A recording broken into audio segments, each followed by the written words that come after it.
Alors comme vous le voyez, je suis obligé de me mettre à genoux, encore une fois, pour implorer non seulement les politiques, mais aussi implorer la presse, mes amis journalistes de télévision, de presse écrite, de radio. On a besoin de vous. Je remercie ceux qui ont bougé, qui ont réagi, mais vous n'êtes pas assez nombreux.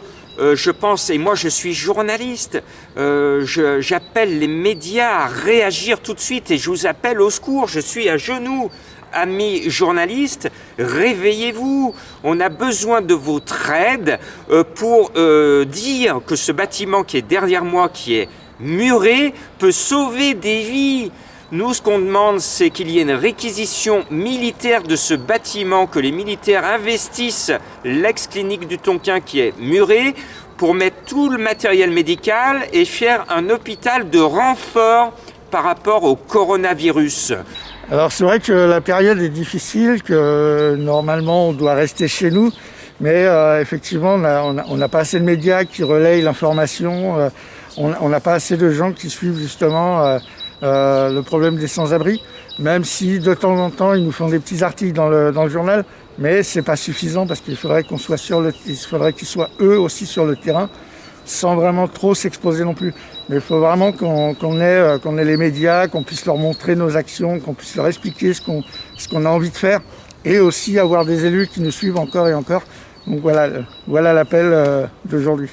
Alors en mon propre nom et au nom d'un nouvel élan, je pense que c'est une excellente initiative et surtout logique et nécessaire quand on sait qu'on manque de place à la fois pour les patients atteints du coronavirus et pour les sans-abri qui restent dehors alors qu'on est en pleine période de confinement. Donc il y a des bâtiments qui sont libres, qui sont faits pour le personnel médical. Donc ce serait totalement logique de le réquisitionner et il faudrait avoir un soutien à la fois des élus et des pouvoirs publics.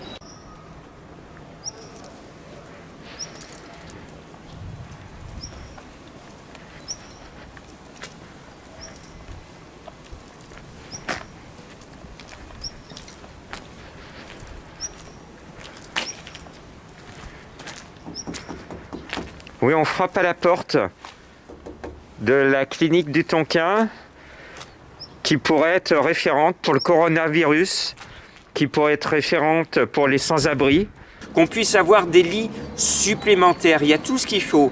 Et même, je l'ai démontré à une candidate aux élections qui est ici à Villeurbanne, j'ai démontré qu'il y a un autre bâtiment qui est juste à côté, où dans ce bâtiment, on pourrait confiner des sans-abri en bonne santé pour les mettre au chaud, les nourrir, s'occuper d'eux au quotidien pour que tout se passe bien et qu'eux aussi aient droit de se confiner.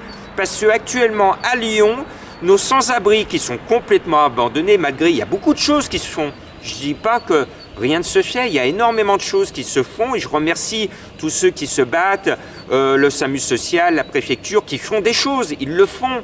Mais malheureusement, nous, on est témoins de Né la main don de soi et d'autres associations que cela ne suffit pas, ce que vous faites ne suffit pas. Il reste encore au moment du coronavirus, de cet épisode de confinement, il reste encore des gens qui sont comme moi, regardez, sur le trottoir complètement abandonné.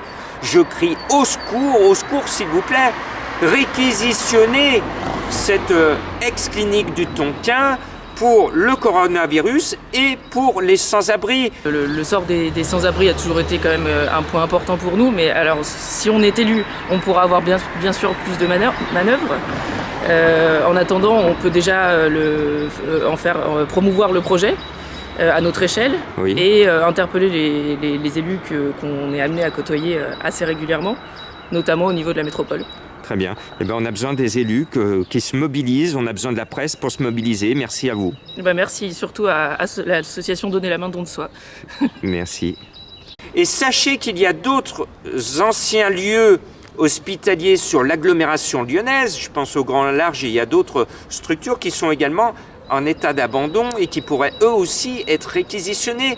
Ça veut dire que l'agglomération lyonnaise pourrait fournir des lits supplémentaires, des structures supplémentaires pour aider et soigner ceux qui se battent contre le virus.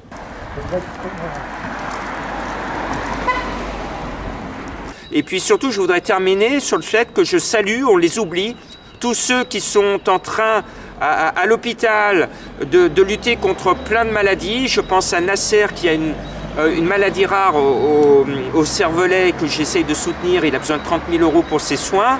On ne parle plus des autres qui souffrent.